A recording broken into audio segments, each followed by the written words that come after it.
Howdy. Okay, this is Letters to You in 138. This one's called Too Easy. So I put another one called Too Easy.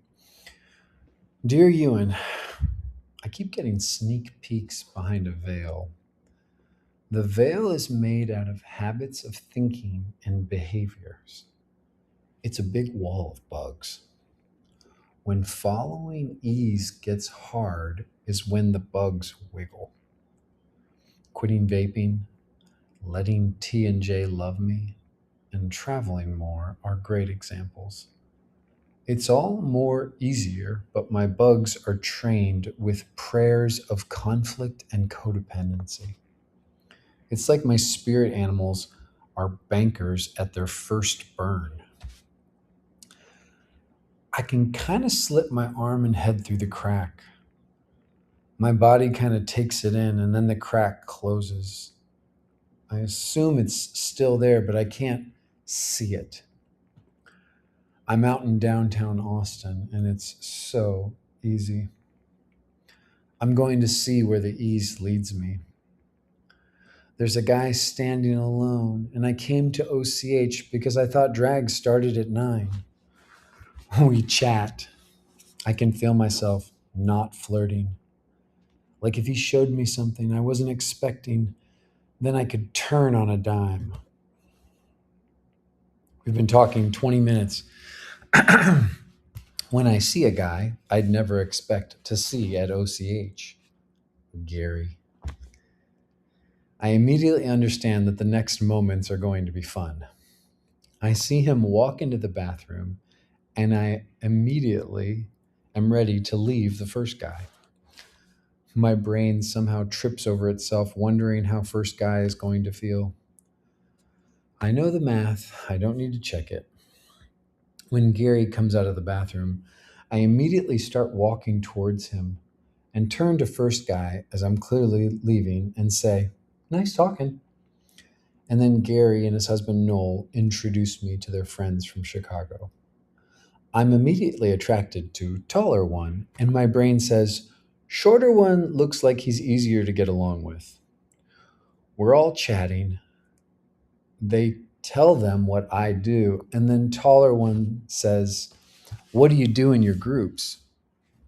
My reply went something like, "Well, I think the part of us that's relational is a track that doesn't get as much practice as it needs.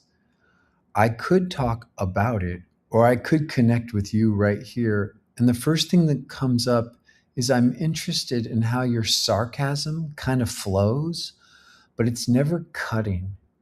And it has me want to lean in with you." Moment of silence.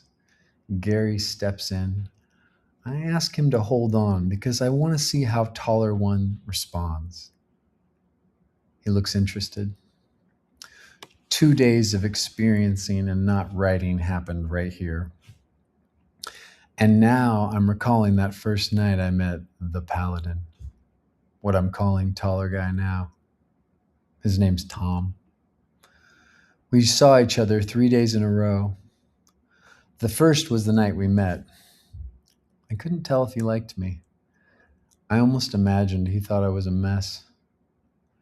I could feel myself being drawn toward him.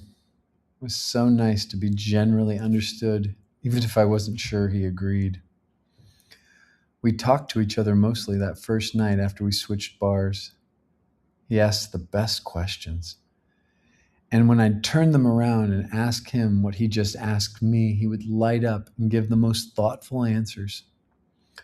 We talked a lot about spirituality, purpose, and love.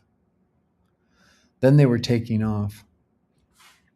People kept coming up to us and remarking, "Are you guys still talking to each other?" I really like being drawn to someone without any understanding of why. The next day, TJ and I went to Gary's Oktoberfest party. Tom was there, and he was looking so cheerful. I kept being drawn and then imagining he was confused given that my boyfriends were there, but he didn't connect who they were. We stayed at arm's length, and it was really pleasant. Later that night, Gary, Noel, Tom, and their friend met me at the Eagle for gear night, and we closed the distance. It was so nice. Great kisser. I could just talk to him and kiss for a long time.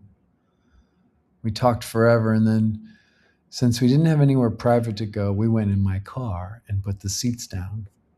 So fun. Felt like a high school experience I never had. We partied and it felt so good. Fast forward to today, and after brunch, TJ and I are invited to a pool party at a couple's pool with whom we've gotten fairly close. Jay decides not to go, and we get there, and Gary, Noel, Tom, and Mike are there. I knew they were going to be there, and I could feel a crossed wire in myself.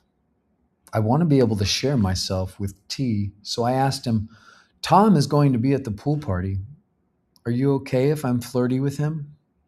He replied, as long as you're flirty with me too. Wires uncrossed, but it felt excitingly new. And then the kicker was, T thought Tom was wonderful. He said, I could talk to him all night. And then I saw the light come over the fence as the sun was going down, and it looked like a perfect moment. It was paradise. At least 6 lovers were at a pool of 20 men.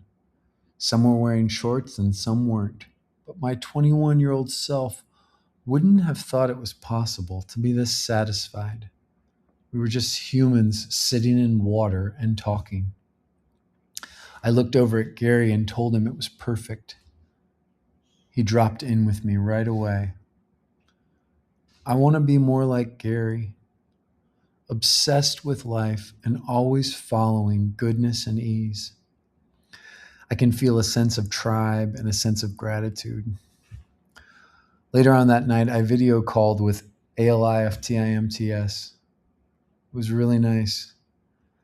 I sent him my itinerary for Europe next year and asked him if he found any time that I had open that he'd want to come over. He was cagey and hesitant. I wanted him to be excited. In the dissonance, I shuddered, understanding that I might find so much ease that we fall out of alignment. I can feel myself now, girding my heart's loins and promising myself to stay true. I'm going to stay true to 2 things at once. I will follow these. It's still love, even if the alignment isn't understood, and it's definitely still love if misalignment isn't defended. Right there, I glimpse perfect freedom. I understood number 2 when I wrote it, and now I just feel the words in my body. I see the glimmer of an old voice in me that says, what if Tom is so charming that I'm not available when ALIFTIMTS is ready? And I point at that question like it needs to know that I know it's a trap. It comes to me to ask the question of this question. Whose authority are we reporting to when we ask that? It has no answer. I don't think it's trying to protect love. I think those voices are protecting limerence. Some vow is frothing in my chest. Love people with the commitment to love them when all limerence fades. But I'm not doing it to be perfect. It's because that's where I end up seeing perfect freedom.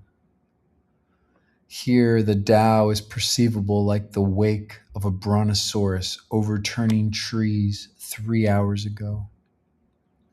It's crossing wires, but unconditional love is definitely claiming it's the easiest.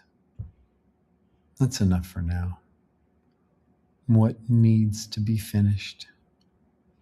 Night, Johan. Mike.